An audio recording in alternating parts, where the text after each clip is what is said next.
Monumen akal sehat. Akal sehat. Monumen akal sehat. Contoh misalnya di Malaysia, Bung Rocky. Perdana Menteri Malaysia di demo loh, disuruh mundur. Mau diturunkan di tengah jalan karena dianggap gagal mengurus negara di masa pandemi. Berarti bukan cuma Indonesia. Negara lain juga mengalami hal yang sama. Terus masalahnya apa? Masalahnya kita kan mengatakan, Bung Rocky mengatakan pemerintah gagal. Ya. Adakah negara yang berhasil mengatasi pandemi di Asia aja? Contohnya di Malaysia. Mereka juga kan ribut. Bahkan Iya. lebih radikal lagi. Oke, betul. A40. Mantan Perdana Menteri turun demo loh. Justru itu keterangan Mahathir saya. turun minta Perdana Menteri diganti. Berarti bukan cuma kita, Bang Rocky. Gini, jalan pikirannya ya. Logikanya tuh a fortiori. Artinya bahkan Malaysia aja pemerintahnya diminta mundur. Apakah Malaysia tercatat sebagai penyandang COVID terburuk di dunia? Tidak. Jadi bahkan Malaysia yang mendingan cara nangani COVID, pemerintahnya disuruh mundur. A fortiori, apalagi Indonesia tuh. Kan begitu cara berpikirnya, bukan bikin perbandingan bahwa yang sana juga buruk. Iya, tapi bahkan pemerintah Malaysia yang lebih baik dari Indonesia, pemerintahnya dianggap gagal. Apalagi Indonesia yang memang betul-betul buruk. Kan itu, berpikirnya begitu. Nah, berarti dalam keadaan pemerintah gagal, menurut Bung Rocky, kira-kira solusinya apa? Karena kita sekarang berhadapan dengan wabah dan juga makin bertambah jumlah orang miskin. Dalam kondisi seperti ini, solusinya apa? Ya solusinya pemerintah yang gagal, pemerintahnya diganti. Bukan rakyatnya yang diganti. Kan dianggap dia dipilih oleh rakyat. Karena itu kegagalan presiden dibebankan pada rakyat. Berarti rakyatnya mesti diganti. Kan itu dungu kan logikanya kan. Yang mesti diganti yang gagal, bukan yang memilih. Yang memilih tadi punya harapan karena yang dipilih memberi janji. Jadi dia gagal memenuhi janjinya, maka yang mesti diganti adalah yang tidak memenuhi janji. Kan itu jalan pikirannya simpel begitu. Jadi kalau ditanya solusinya apa, ya diganti. Itu truism aja, nggak perlu dianalisis.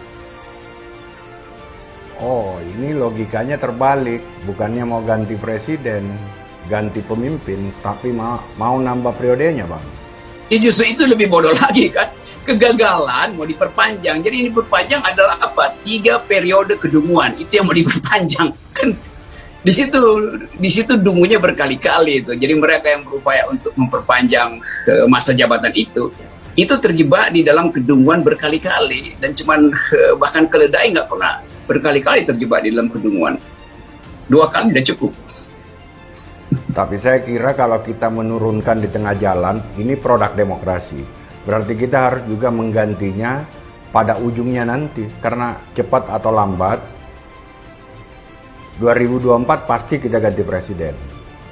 2024 itu adalah ritual elektoral yang resmi. Kalau diganti di tengah jalan, juga resmi. Karena undang-undang mengatakan begitu. Pemerintah yang tidak mampu menjalankan kekuasaan berhenti. Itu tuh ada di konstitusi. Kan itu, jadi jangan terpikat pada pikiran bahwa itu inkonstitusional. Justru sangat konstitusional. Karena pemikir konstitusi kita menganggap di dalam satu keadaan bisa pemerintahnya gagal. Karena itu jangan ditunggu putaran berikutnya tuh. Jadi kalau dia udah gagal, ya bisa dilakukan semacam perubahan yang tidak harus memenuhi ritual 5 tahunan. Di mana itu diatur? Di dalam konstitusi kita. Yaitu bacanya mesti begitu. Jadi nggak usah panik bahwa seolah-olah kalau tidak diperpanjang masa jabatannya itu inkonstitusional, maka nggak boleh. Kalau begitu Pak Harto nggak boleh dijatuhkan di tengah jalan, kan begitu kan? Kan itu. Samannya beda, Bung Rocky. Apa bedanya? Pak Harto udah terlalu lama dan waktu itu arus demokrasi sudah nggak bisa dibendung. Nah, justru itu yang pemerintahan itu. sekarang lahir dari produk demokrasi. Oke, Nah, Anda silakan. Anda menyebut tadi bahwa tunggu putaran berikutnya, karena begitulah sistem demokrasi itu.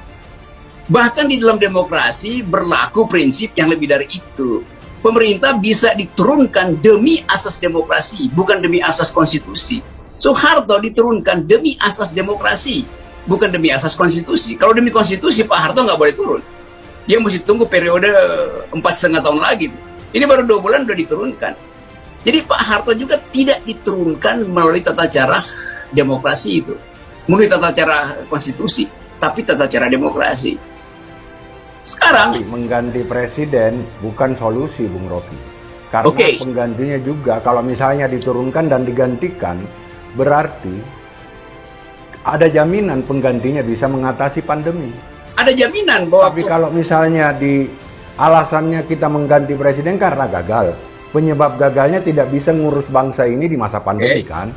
Ya. Nah, kalau dia diganti apakah penggantinya bisa menyelesaikan pandemi? Ini wabah.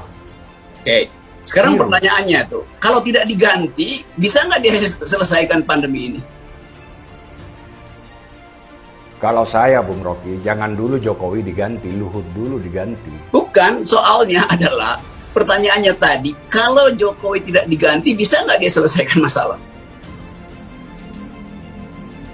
Kalau diganti dan tidak diganti, pandemi ini tidak selesai, Bung. Kalau yang harus diberikan kritik-kritik, yang harus diberikan, pemerintah harus cakap menanggapi kritik, cakap menerima masukan dari... Cara Anda berpikir, Anda ingin menyelamatkan parsial untuk kepentingan yang luas itu. Padahal yang bersoal adalah yang luas. Kalau Anda mau ganti Luhut, Pak Luhut bilang, saya cuma komandan, ada panglima tertinggi itu. Kan itu logikanya. Jadi kalau dia gagal, maka pertanggungjawaban terakhir pada panglima tertinggi. Kan prinsipnya sama. Kan Pak Jokowi sendiri yang bilang, saya akan memimpin pemberantasan korupsi, saya akan memimpin penanganan pandemi itu. Dia sendiri yang akan memimpin itu. Masa yang diganti orang yang nggak memimpin? Luhut kan nggak memimpin. Coba. Kita sedang berada di negara yang sakit.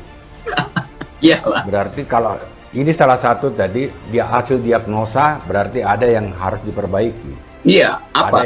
Ada penyakit di dalamnya. Kira-kira salah satu penyebab virus yang ada dalam negara kita, dalam tanda kutip, virus apa, Bang? Namanya sehingga negara kita sakit. Ada virus diagnosa Bang Rocky. Ada virus yang lebih berbahaya dari COVID, yaitu stupid. Stupid. Berarti yang bodoh siapa? Rakyat yang bodoh atau pemimpinnya? Tunggu dulu, Bang, karena pemimpin kita, sebut saja Pak Jokowi, itu di pilihan rakyat. Stadion Senayan, Gelora Bung Karno penuh orang. Ya betul. Lalu apa masalah? Ketika Jokowi kampanye. Anda. Nah, berarti pendukung Jokowi banyak. Kalau dia dikatakan stupid, pemilihnya juga ikut stupid dong. Karena memilih orang bodoh. Kan tidak seperti itu. Begitu tuh. Anda masuk sekolah, saudara masuk universitas dengan asumsi profesornya pinter. Ternyata profesornya dungu, goblok. Maka yang harus disalahkan adalah Anda gitu. Gimana?